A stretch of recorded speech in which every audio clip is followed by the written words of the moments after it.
Hey there, hi, welcome to the channel. I am Garrett, and yes, in today's video, we are talking about the interior design mistakes that baby boomers make. Now, this is the finale in this series. We talked about everybody else already, and now we're talking about the design mistakes that baby boomers make. And just remember, this is with love. We love our baby boomers, so you've lived it and you've learned. You've probably made these mistakes, and we can all laugh at them together. The first design mistake we have to talk about that baby boomers make or have made are actually trends. I'm gonna give you credit for the trend craze, and that's a good thing and a bad thing. Baby boomers, I really think, are the first generation to really get on board with the trends. And I think that has a lot to do with exposure, right? The more exposure you have, the more you see, the more you're aware of, the more that influences you. And that's why I think baby boomers saw so much in design. And I mean, you see like mid-century and all of these other styles that have led up to today that some baby boomers were influenced by. And what styles am I actually talking about? Because yeah, you have the mid-century, but you also have postmodern. That was like the 80s and 90s where things were like contemporary and, you know, bold and colorful geometric shapes. You have Tuscan design. I mean, you're not going to tell me you all didn't love that. Colonial design, that was really a baby boomer thing where we saw it resurface and come back on trend. And I think all of that's okay. It's just about knowing that those trends are out there and steering clear of them and sticking true to your personal style. You all ask me all the time, and I would say, I probably get asked the most by baby boomers, is this trendy? Is this timeless? Like, should I do this? Is this going to be dated quickly? Is it coming back? Will it come back in? And the answer to that is yes and no to all of those. There isn't a one clear, that is always going to be the most timeless thing ever. But when it's your personal style, it does not matter whether something is in or out or trendy or not. If it's something you really enjoy, you love, you have, go for it. Speaking of your space and things you love and making them work in your home, if you get stuck on those difficult decorating questions that I know you have, rest assured, I have got the answers and they're available to you by booking a consultation with me, which is currently on sale now through November 17th. You can get $50 off of a 30, 60, or 90-minute design session, and you can book that using the link in the description box down below or going to intro.co/GarrettLeChic. Be sure you check the description box for more information about the sale and all of the details. And you all know that I cannot wait to meet you virtually, and if you're lucky, little Arden might pop in and say hello, won't you? That's because he's perpetually sitting in my lap, aren't you? Don't fall asleep. Say hello. Say hello. Say hello.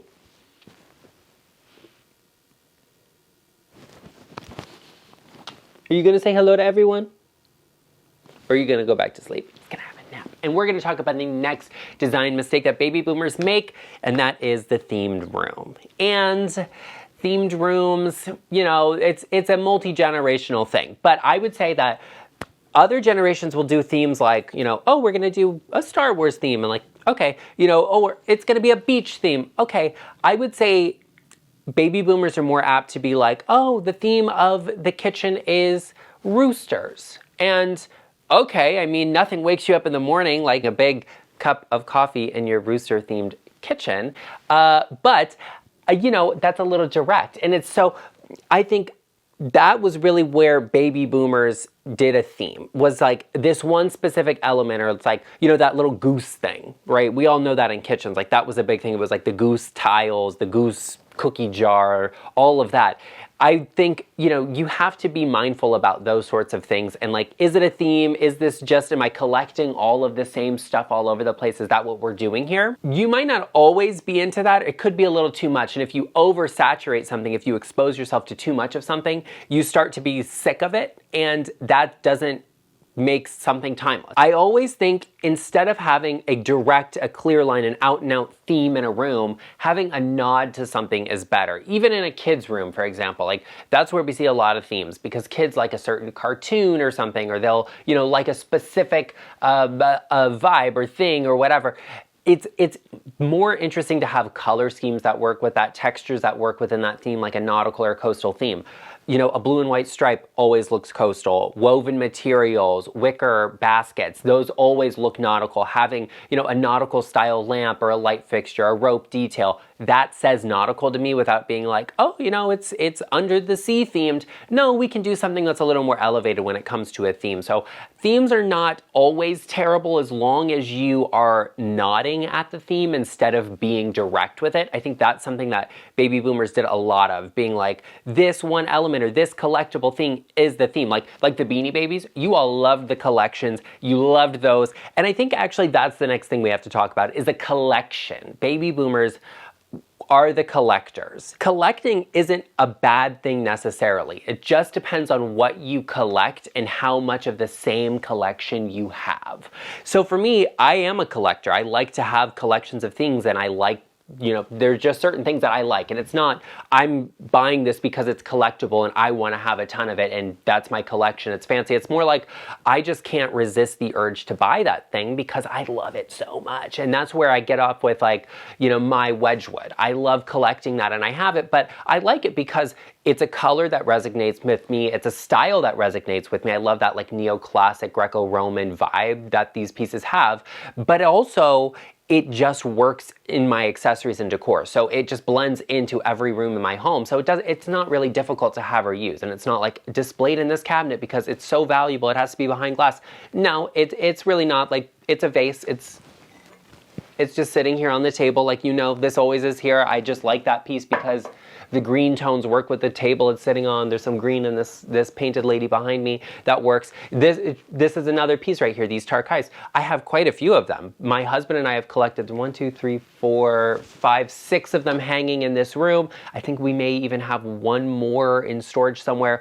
You know, there's just a lot of them, and they just resonate with me. I just like them. And that's why I collect them. I collect them, not because they are the most valuable thing in the world. I also think there's something to be said for the amount of collecting and collecting too much stuff. A lot of my clients who are in the age range of the baby boomers tend to be the ones that have the most stuff, and it's kind of, how do we pare that down? How do we get some of that out of the space? Because we need to reduce clutter so that the design can speak. So we want to focus on having really important things and things that are meaningful to us, not just having a lot of stuff.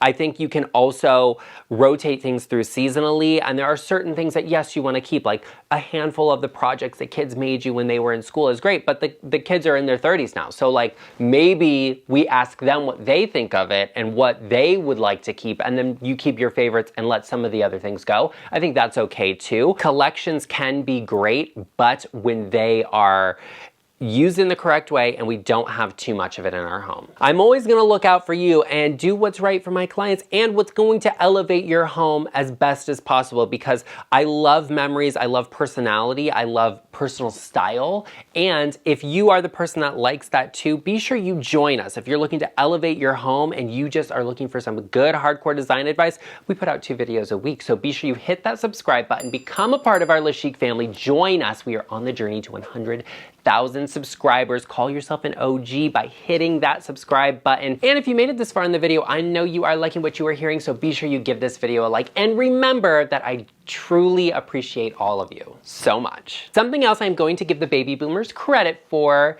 not necessarily a design mistake, but something we will talk about, is the wall-to-wall carpet. Yeah, I'm gonna give the baby boomers credit for it, not because it's necessarily a bad thing. I can't directly say wall-to-wall is a mistake, but overusing wall-to-wall, I think, is. In public areas of a home, I don't love wall-to-wall carpet because they tend to be the most areas that get the most traffic, and they tend to wear out the most, but then all of the carpet in the rest of the house and the bedrooms and everything are fine, but then the carpet in the living room looks terrible. So you either replace all of it or none of it, it's just, it doesn't look like the maintenance of the house is taken care of unless you're always having them cleaned, which is also expensive. Carpet is the most high maintenance flooring material you can put into your home. It's also one of the most affordable, which I think is why a lot of like tract homes and builders put it into houses, because it is a good deal. So for me, I don't mind wall-to-wall carpet in a bedroom. Well, for me personally, I don't put wall-to-wall carpet in my home because I'm very allergic to dust and dander. So I just have to be able to deep clean my house, and solid surface floors are just easier to do that with. But wall-to-wall carpet aesthetically, I don't mind in a bedroom, for example, because think about a hotel. Hotels are gorgeous, they're glamorous, they're beautifully designed. They almost always have carpet in the room, so I think that's okay. And you can really do great design with wall-to-wall carpet. But it's those high traffic areas that I don't think need to have wall-to-wall carpet. And I'm assigning the blame to the baby boomers because you took it too far. Carpet in the bathrooms?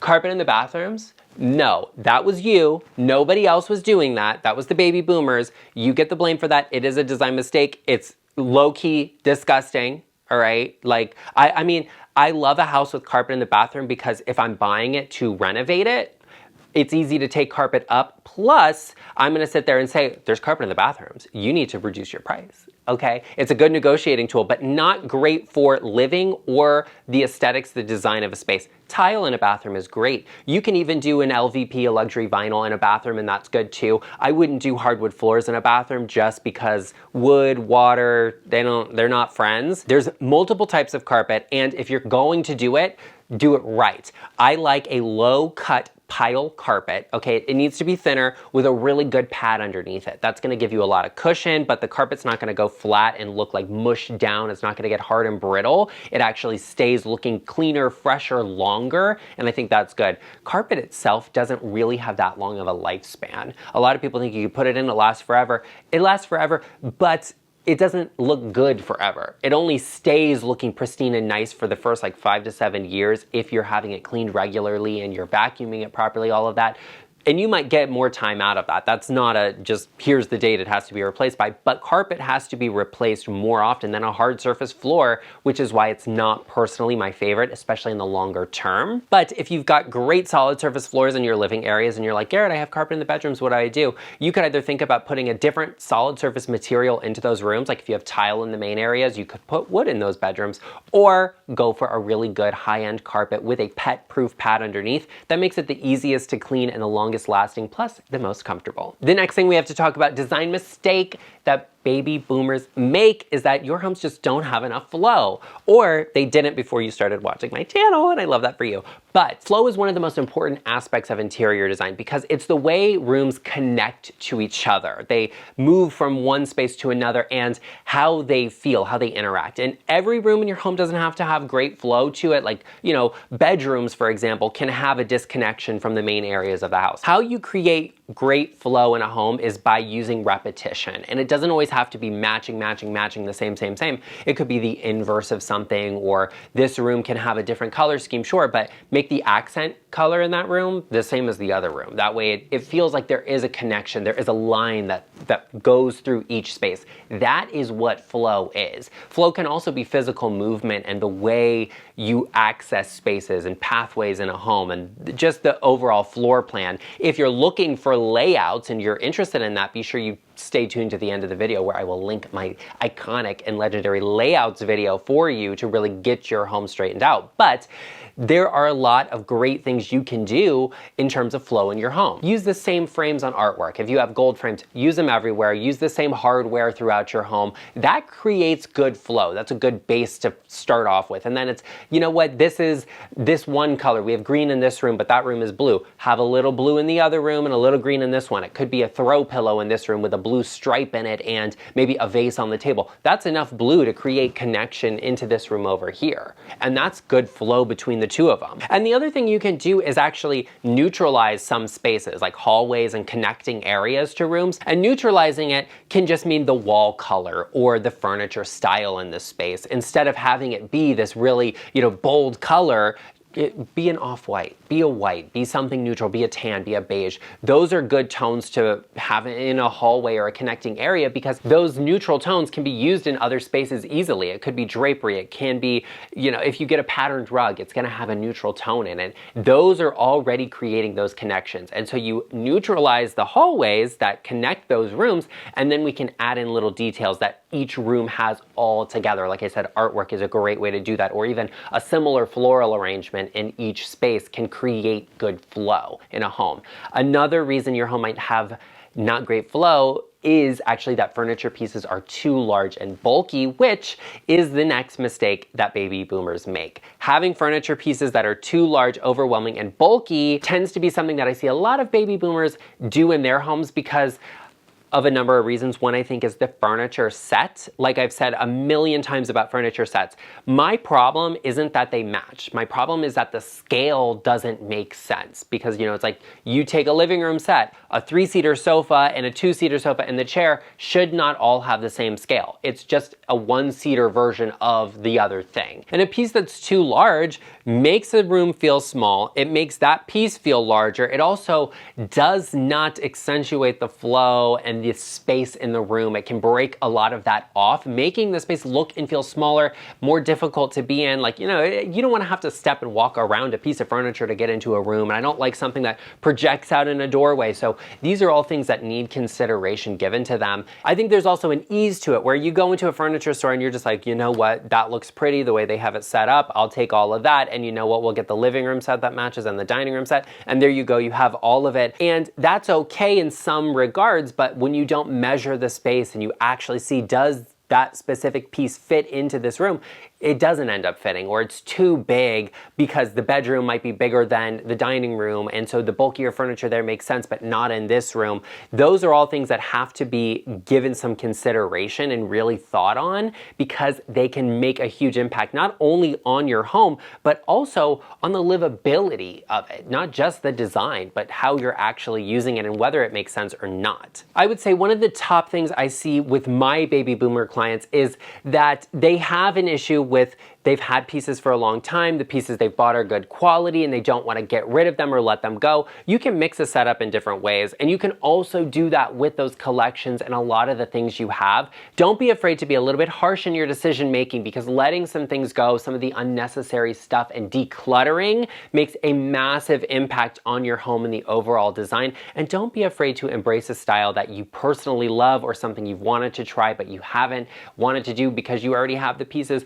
Don't be afraid when it comes to interior design, and with my help, we can get it straightened out. Now, be sure you check out this video right here, all about those layouts for your home. Let's get it straightened out and get your flow correct. And this video right here is going to expose the millennials. Yes, we're talking about all of the design mistakes they make, so be sure you check out that video here, and I will see you over there.